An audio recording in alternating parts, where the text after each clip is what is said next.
I had been trucking for several years, driving a company truck, before I ever considered buying my own first truck.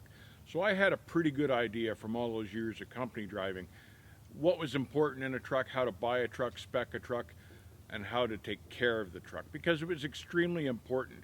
We were operating in some pretty extreme conditions. I did a lot of my trucking in northern Alberta and British Columbia, and the secret out there to making money was making sure that the truck always ran.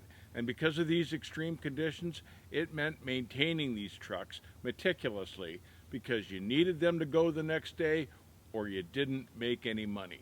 So when I bought my first truck, I had a really good idea of what I wanted for a motor, a truck make, a drivetrain, a transmission, all of those things that would produce a truck that would run and run and run, a truck that had longevity. And it was old school thinking because what was important back then to us was that the truck could work as much as you needed it to and cost as little as possible so you could put as much money in the bank as you possibly could to live because you needed to eat and everything else on top of that.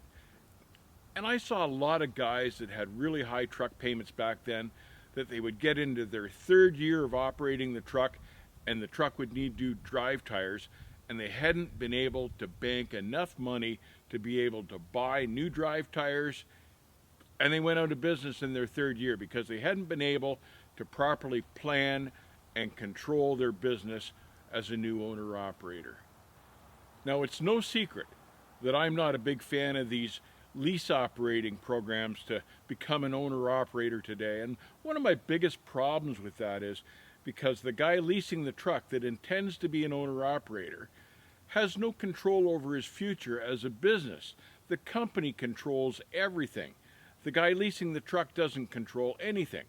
The carrier will buy like 100 trucks, 100 throwaway trucks because they're cheaper to buy, and then they'll sell them en masse to these lease operators. They'll pay $110,000 a unit for these trucks, turn around and sell them at inflated prices to the new lease operators for over $200,000 a truck, and they will control the truck payments this lease operator makes to them.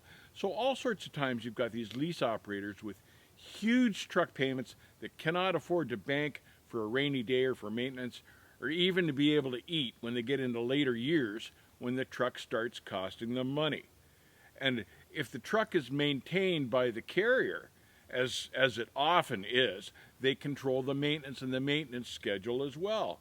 So the carrier is buying the cheapest oil they can buy because they buy it on volume, and they're buying the cheapest filters they can buy on volume. They're inflating the prices.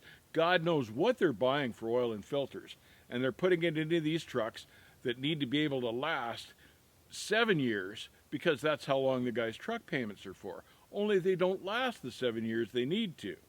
Myself, I was always very choosy about properly maintaining the truck. And the oil that I bought for my truck was not the cheapest oil. I bought synthetic oil because it was the best for my truck. This truck here would have to operate in the 90-degree heat in Yuma, Arizona, loading lettuce, and still be running when I got up into Ontario at minus 20 degrees Fahrenheit. And that's all in one trip. You needed a good oil to be able to do that. And that's why I ran synthetic oil. Properly maintaining the truck is an important part of surviving as an owner-operator. So if you want to be a new owner-operator, I suggest you control your business picture right from the start. Don't lease a truck from the carrier. Don't do one of these walk-away leases. Own the truck. The carrier doesn't have the truck in his name. You have the truck in your name. You own the truck. You control the payments to keep them low. Control the maintenance that goes into the truck so you know it will work every day when you need it to. And that's how you survive as an owner-operator. A long-term business plan, proper maintenance, and good equipment. Not a throwaway truck provided by the carrier that's going to put you out of business in the third or fourth year. That's my take on being a successful owner-operator. Take care, keep the rubber side down. I want to see you survive in this industry. We'll see you on the backhaul.